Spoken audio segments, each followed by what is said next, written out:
বাংলাদেশের জনগণ আমরা যুদ্ধ চাই না, কারো অমঙ্গল চাই না, কারো ক্ষতি করতে চাই না। আমরা আমাদের দেশকে নিয়ে ব্যস্ত থাকতে চাই। আমরা অনুরূপভাবে চাই কোনো দেশ যেন আমাদের দেশে মাথা না গলায়, নাক না গলায়, মাথা না কামায়, আমাদেরকে আমাদের উপর ছেড়ে দেয়। আমাদের জনগণ আমাদের দেশকে শাসন করবে, পরিচালনা করবে, পরিকল্পনা করবে। আমরা কারো দালাল হিসেবে কাজ করতে চাই না। যারা বিদেশের দালাল হিসেবে কাজ করে তারা আল্লাহর উপর ভরসা নেই, আমার নবীর উপর তাদের আস্থা নেই। আল্লাহর উপর যদি ভরসা থাকে, নবীর উপর আস্থা থাকে, তাহলে একজন মুসলমান কখনো বেঈমান হতে পারে না, মুনাফিক হতে পারে না।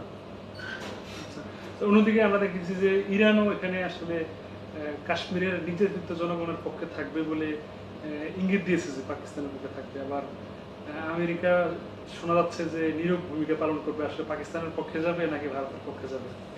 আর চীন তো আসলে অনেক অস্ত্র, আমেরিকা তাদের নিজস্ব সমস্যা নিয়েই ব্যস্ত। সুতরাং এখন তারা এমন অবস্থায় নাই, তারা যেখানেই যুদ্ধ করেছে পরাজিত হয়েছে, যেখানেই যুদ্ধ হয়েছে তারা তাদের অর্থনীতি ধ্বংস হয়েছে।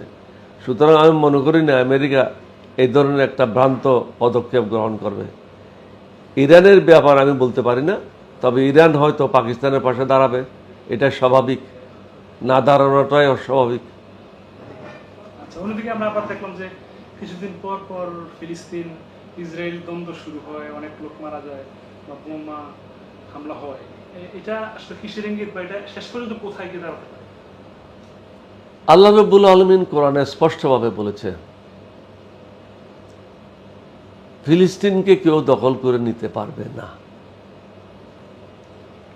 এটা হলো বড় বড় নবীদের দেশ, অধিক সংখ্যক নবী এই জায়গায় সমাহিত আছে। সুতরাং ইসরায়েল যতই চেষ্টা করুক, আমেরিকা যতই চেষ্টা করুক, ফিলিস্তিনকে ধ্বংস করা সম্ভব না। সকল মুসলমানদের ঐক্যটাই হলো সবচেয়ে বড়। সেই ঐক্যটা হবে আমাদের মঙ্গলের জন্য, অন্য কারো ক্ষতি করার জন্য নয়, অন্য কারোর সাথে যুদ্ধ করার জন্য নয়। যুদ্ধ কখনো মঙ্গল বয়ে আনে না। প্রত্যেকের উচিত ঐক্যবদ্ধভাবে নিজের নিজের দেশের লোকের মঙ্গল করা, কর্মসংস্থান সৃষ্টি করা, দেশকে উন্নতির পথে এগিয়ে নিয়ে যাওয়া, সভ্যতার পথে এগিয়ে নিয়ে যাওয়া, আল্লাহ রসুলের পথে এগিয়ে নিয়ে যাওয়া। এখানে আমরা দেখছি যে আসলে সৌদি আরব মানে নীরব ভূমিকা পালন করে। আমার মনে হয় ঠিক না। সৌদি আরবিয়া পাকিস্তানের পক্ষে আছে। একটা বড় ধরনের যখন যুদ্ধ হয়, স্বাভাবিকভাবে আশেপাশের দেশগুলো অর্থনৈতিকভাবে ক্ষতিগ্রস্ত হয়, অনেক জিনিস বাধাগ্রস্ত হয়, আমদানি রপ্তানির ক্ষতি হয়। সুতরাং শুধু এই যে ক্ষতিটা শুধু ভারত এবং পাকিস্তানের মধ্যে সীমাবদ্ধ থাকবে এটা ঠিক না। আশেপাশে যে দেশগুলি আছে, মানুষগুলি আছে, তারাও ক্ষতিগ্রস্ত হবে এই যুদ্ধের কারণে। এবং অ্যাটমিক বম যদি ব্যবহার করা হয়, এটা রেডিয়েশন বিভিন্ন দেশে ছড়িয়ে পড়বে। এই ভুলটা কি পাকিস্তান করবে কিনা আপনার কি মনে হয়? পাকিস্তানের কথা বলছেন কেন? আমি বলছি পাকিস্তান এবং ভারতের উচিত এই পথে না আগানো। তাদের উভয়ের উচিত হবে তাদের মধ্যে যে সমস্যা আছে, সমস্যাগুলি আলাপ আলোচনার মাধ্যমে নিরসন করা। ইতিমধ্যে আপনারা পরিষ্কারভাবে দেখেছেন, সমগ্র পৃথিবী দেখেছে, ভারতের একজন লেফটেন্যান্ট জেনারেল, তাকে পদত্যাগ করতে বাধ্য করা হয়েছে, কারণ তিনি বলেছে এটা ভারতের আভ্যন্তরীণ ব্যাপার। ভারতের সেনাবাহিনীর কিছু সদস্য ইন্টারভিউ দিয়েছে এবং তারা বলেছে এটাতে পাকিস্তানিরা কোনোভাবেই জড়িত না, মুসলমানদেরও জড়িত না।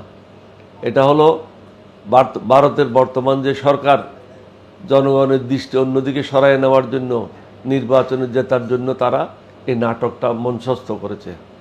এটা আজকে দিবালোকের মতো সত্য।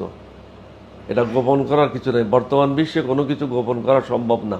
এমনিতে বিগত কয়েক বছর যাবৎ দেখলাম যে বিভিন্ন রাষ্ট্রে মানে যুদ্ধের বা যদি বলি অস্ত্রের দাম বাড়ছে, বা বিভিন্ন রাষ্ট্রে এখন মানে একটা উত্তপ্ত পরিস্থিতি তৈরি হয় কয়েক মাস কয়েক বছর পর পর। এটা কেন? এটা তো কিয়ামতের দিকে যাচ্ছি আমরা, পৃথিবীতে অশান্তি হবে, এটা তো আল্লাহই বলছেন, আল্লাহ রসুলে বলছেন। মানুষের মধ্যে অস্থিরতা থাকবে, বেঈমানি মুনাফিকি থাকবে, মনুষ্যত্ব লোপ পাবে, আমরা বিপদগামী হব, অনৈতিক কাজে লিপ্ত হব, সমাজে কোনো নীতি নৈতিকতা থাকবে না। আমরা ধীরে ধীরে সেদিকে আগাচ্ছি। সুতরাং বর্তমান বিশ্বে জনগণ যখন দাঁড়ায় যায় সেনাবাহিনীর সাথে, তাদেরকে পরাস্ত করা সম্ভব না।